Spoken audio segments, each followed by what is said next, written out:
ರಾಜ್ಯಪಾಲರ ವಿರುದ್ಧ ಕಾಂಗ್ರೆಸ್ ಉಗ್ರ ಹೋರಾಟಕ್ಕೆ ಸಿದ್ಧವಾಗಿದೆ. ಪ್ರಾಸಿಕ್ಯೂಷನ್ಗೆ ಅನುಮತಿ ನೀಡಿದ್ದಕ್ಕೆ ಸಿಡಿದೆದ್ದಿದ್ದಾರೆ ಈಗ ಕೈಕಲಿಗಳು. ಸಿದ್ದರಾಮಯ್ಯ ಪರ ಕಲ್ಲು ಬಂಡೆಯಂತೆ ನಿಂತಿದೆ ರಾಜ್ಯ ಕಾಂಗ್ರೆಸ್. ಸಿದ್ದುಗಾಗಿ ಬೀದಿಗಿಳಿಯಲಿದ್ದಾರೆ ಡಿಸಿಎಂ ಸಚಿವರು, ಶಾಸಕರು ಮತ್ತು ಸಂಸದರು ಕೂಡ ಬೀದಿಗಿಳಿತಾರೆ. ಎಂಎಲ್ಸಿಗಳು, ರಾಜ್ಯಸಭಾ ಸದಸ್ಯರು ಕೂಡ ಭಾಗಿಯಾಗ್ತಾರೆ. ಗಾಂಧಿ ಪ್ರತಿಮೆಯಿಂದ ರಾಜಭವನದವರೆಗೂ ಕೂಡ ಕಾಲ್ನಡಿಗೆ ಇರುತ್ತೆ. ಕಾಲ್ನಡಿಗೆ ಮೂಲಕವೇ ತೆರಳಿ ರಾಜ್ಯಪಾಲರ ಭೇಟಿ ಆಗ್ತಾರೆ ಕೈಕಲಿಗಳು. ರಾಜ್ಯಪಾಲರಿಗೆ ಮನವಿಯನ್ನ ಸಲ್ಲಿಸಲಿರುವಂತಹ ಕಾಂಗ್ರೆಸ್ ಪ್ರಾಸಿಕ್ಯೂಷನ್ಗೆ ಅನುಮತಿ ನೀಡಿದ್ದಕ್ಕೆ ಆಕ್ಷೇಪವನ್ನ ಸಲ್ಲಿಸುತ್ತಿದ್ದಾರೆ. ಮೂಡಾ ಕೇಸ್ ಸಂಬಂಧ ಪ್ರಾಸಿಕ್ಯೂಷನ್ಗೆ ಅನುಮತಿಯ ನೀಡಿದ ವಿಚಾರಕ್ಕೆ ಸಂಬಂಧಪಟ್ಟಂತೆ ಕಾಲ್ನಡಿಗೆಯನ್ನ ಮಾಡ್ತಿದ್ದಾರೆ. ರಾಜ್ಯಪಾಲರಿಗೆ ಮನವಿಯನ್ನ ಸಲ್ಲಿಸಲಿದ್ದಾರೆ ಕಾಂಗ್ರೆಸ್ ನಾಯಕರು.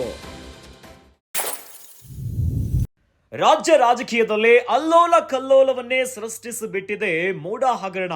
ಇನ್ನು ರಾಜ್ಯಪಾಲರು ಸಿಎಂ ಸಿದ್ದರಾಮಯ್ಯ ವಿರುದ್ಧ ಪ್ರಾಸಿಕ್ಯೂಷನ್ಗೆ ಅನುಮತಿ ನೀಡುತ್ತಿದ್ದಂತೆ ಭಾರಿ ಆಕ್ರೋಶಗಳು ಹೊರಗಾಕಿದ್ದಾರೆ ಕಾಂಗ್ರೆಸ್ ಪಡೆಯಿಂದ.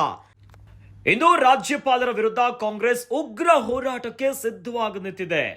ಸಿದ್ದರಾಮಯ್ಯ ಪರ ಈಗ ಕಲ್ಲು ಬಂಡೆಯಂತೆ ನಿಂತಿದೆ ಇಡೀ ರಾಜ್ಯ ಕಾಂಗ್ರೆಸ್. ಸಿದ್ದುಗಾಗಿ ಬೀದಿಗಿಳಿತಾರೆ ಡಿಸಿಎಂ ಸಚಿವರು, ಶಾಸಕರು, ಇನ್ನು ಸಂಸದರು ಮತ್ತೆ ಎಂಎಲ್ಸಿಗಳು ಹಾಗೂ ರಾಜ್ಯಸಭಾ ಸದಸ್ಯರು ಕೂಡ ಭಾಗಿಯಾಗ್ತಾರೆ. ಗಾಂಧಿ ಪ್ರತಿಮೆಯಿಂದ ರಾಜಭವನದವರೆಗೂ ಕೂಡ ಕಾಲ್ನಡಿಗೆಯಲ್ಲೇ ಹೋಗ್ತಾರೆ.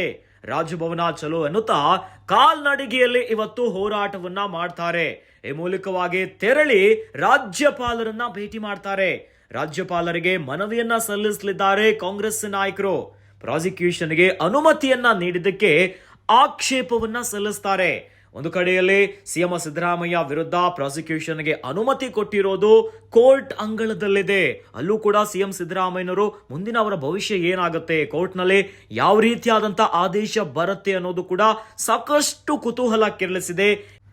ಇದರ ನಡುವೆ ಈಗ ರಾಜ್ಯ ಕಾಂಗ್ರೆಸ್ ನಾಯಕರು ಕಾಲ್ನಡಿಗೆಯ ಮೂಲಕವೇ ರಾಜ್ಯಪಾಲರನ್ನ ಭೇಟಿ ಮಾಡ್ತಿದ್ದಾರೆ. ರಾಜ್ಯಪಾಲರಿಗೆ ಮನವಿಯನ್ನ ಸಲ್ಲಿಸಲಿದ್ದಾರೆ ಕಾಂಗ್ರೆಸ್ ನಾಯಕರು.